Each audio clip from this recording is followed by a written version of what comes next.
Alright, you guys, so here I am. I'm going to be showing you how to create an outline with Word.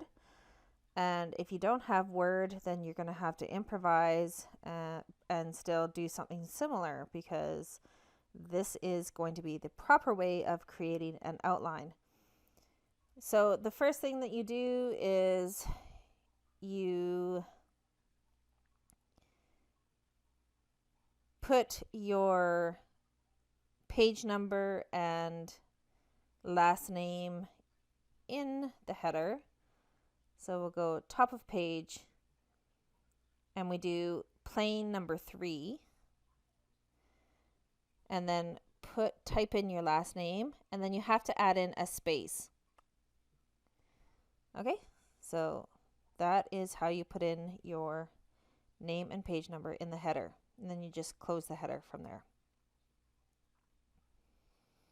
Okay, so an outline always uses different levels. And Word is very convenient because it has levels. So it has, if you wanted to use bullets, and then it has numbering, and then it has this thing called multi-level list. And it is the multi-level list that you want to use to create an outline. It even says directly on there, create a multi-level list to organize items or create an outline. Okay, so you can choose different things in here to create your outline, but the best thing to do is either this, like if your professor is requiring to use like Roman numerals and then letters and then numbers, you can do that, or you can do this. I just right away just use the first thing that pops up there. So the very first thing on your outline is going to be your introduction. But there are a few things that you need to have in your introduction. So what you do is you just hit enter and it drops down to number 2, but you don't want it to be number 2, so you hit tab. And then it turns into a small a. So this small a is going to be your hook. Now, if you can remember, a hook is a question. And remember, it's just one question. It's not a whole bunch of questions. Or it is a shocking statement. Or it is a startling fact. Or it is a quote. Or it is a story, but just a short story, an anecdote. And also, if you're going to use a story in a hook, make sure you do not finish the story, because when you get down to the conclusion, you're going to revisit your hook and you can finish your story there. Okay, so 1, 2, 3, 4, 5. So you can choose any one of those things, but just choose one.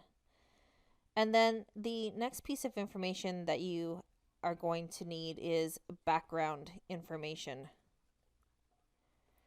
Background information is anything that the reader might need to know before reading your essay. Okay, so important information.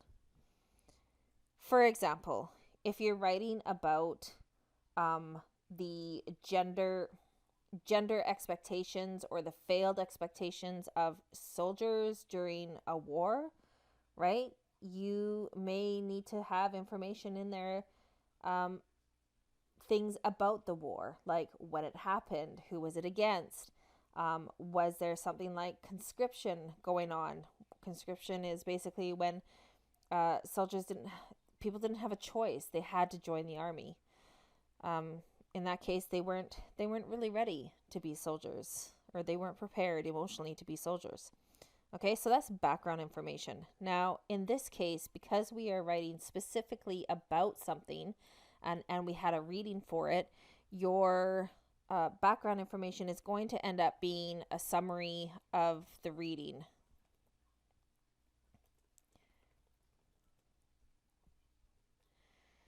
The summary of the reading that you are responding to. in this case, I think most of you read the article about Tyler, and so you would put in a summary of that article right there. And then the last thing that you're going to have is the thesis. So your thesis is going to be 1 to 2 sentences, and it's going to have your topic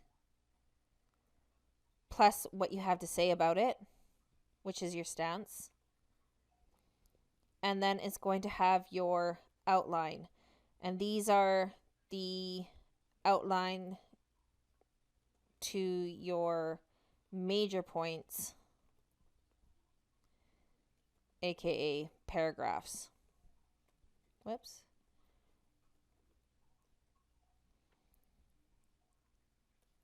Okay, now to get back to the numbering system, we want to get out of the letters and back to the numbers because we want to set up a paragraph. All you do is hold down the shift key and then press on tab, and that will bring it back out. Okay, so your next thing is going to be your body paragraph. So this entire thing is going to be about your first paragraph, and I just hit enter and tab to get back into A. And the first thing that you have in a body paragraph is always going to be a topic sentence. Okay, and then from your topic sentence, you want to tab one over because basically everything that's going to fall under here is directly related to this topic sentence. So you have your claim, and then for your claim, you're going to have, sorry, I pressed enter and then tab again. For your claim, you're going to have some evidence, and your evidence is going to be in the form of either quotes or facts, or facts like data, like percentages and stuff like that, or in this case, it could also be examples.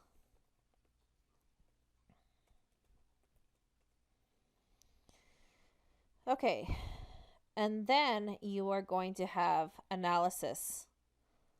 You're going to analyze the evidence. You're basically going to explain the evidence. Don't assume that the reader is going to know everything. You're just going to explain it, and then you're going to show how the evidence supports your claim and further supports your thesis statement. Okay, and then I'm going to press enter and shift tab again, and this is going to bring us to our second claim. And then we do this all over again. Evidence, analysis. Now, please keep in mind that everything that is happening here, all of this information, these are just going to be partial sentences. You don't have to have full sentences in an outline, okay? You'll write in your full sentences in your actual rough draft. So after you have your claim, now depending on how many claims you have, like main points you have for a body paragraph, will determine how many you would put here. So I'm going to assume that you guys are just going to have 2 claims per paragraph. So I'm going to move back out to this part, and I'm still dealing with this body 1, so I'll still keep it indented into the B, and I'm going to put in a concluding sentence here. And then I press enter and shift tab to bring me back out, and we move into the body paragraph 2. So I'm not going to talk while I type the rest of this out because it's going to be exactly the same thing, but then I'll go on to talk about the conclusion.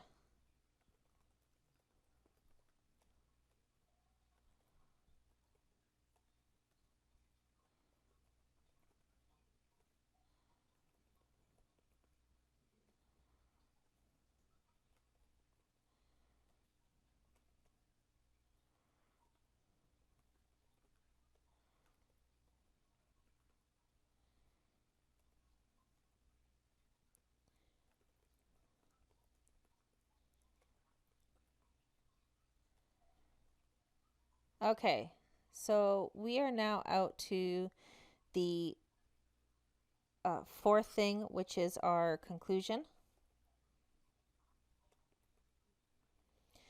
And like I said before, your conclusion is basically going to mirror your introduction. So you're going to revisit your hook, which means that if you asked a question, you're going to answer the question. If you give a shocking statement, you're going to give another statement. If you gave a fact, you're going to give another fact. If you used a quote, you're going to use another quote. If you told a story, you're going to tell the end of the story. Okay? You just have to make sure that the things that you do for these is basically the concluding part, right? These are to shock. The ones in your introduction is meant to make your reader, draw your reader in. And then when you revisit these things, you're going to either conclude everything for your reader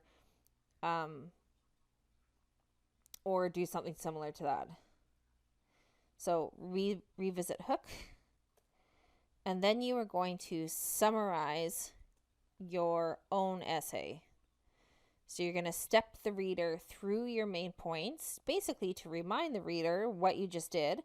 Now, some people are going to, like some professors are going to argue that you don't need to summarize your own essay, especially when it's short. And that's kind of true. But the thing is that I'm here training you how to format your essay properly. And this is part of the proper formatting. Okay, so in this case, you are going to summarize your own essay. And then you're going to provide a further thought or a call to action. Okay, sorry about that. So a call to action would be something like the next time you meet somebody who doesn't exactly follow the norms that we have in society, our standards for gender, maybe you may want to ask that person, like, what do you go by? Right? It could be as simple as that. Okay, so this is basically your guide to creating an outline. Now you guys are doing something, you guys are creating a compare contrast, and you would do it exactly the same way, right? So your body one would essentially be your point, if you're doing point by point, right? So it would be point one. And then your claim would be something about Tyler. And then your claim would be something about yourself. Right? So that's if you're doing point by point. If you are doing block method, you would do your subject, which would be, depending on, it doesn't matter your order, but yourself. And then your point one for your claim and your point two. Or even your third point, right? Like these, you could have as many as these as you need. And then your second body paragraph is going to be your, it's going to be Tyler. Sorry, I can't really remember what Tyler's last name is at the moment. And then it would be point one. And then point two.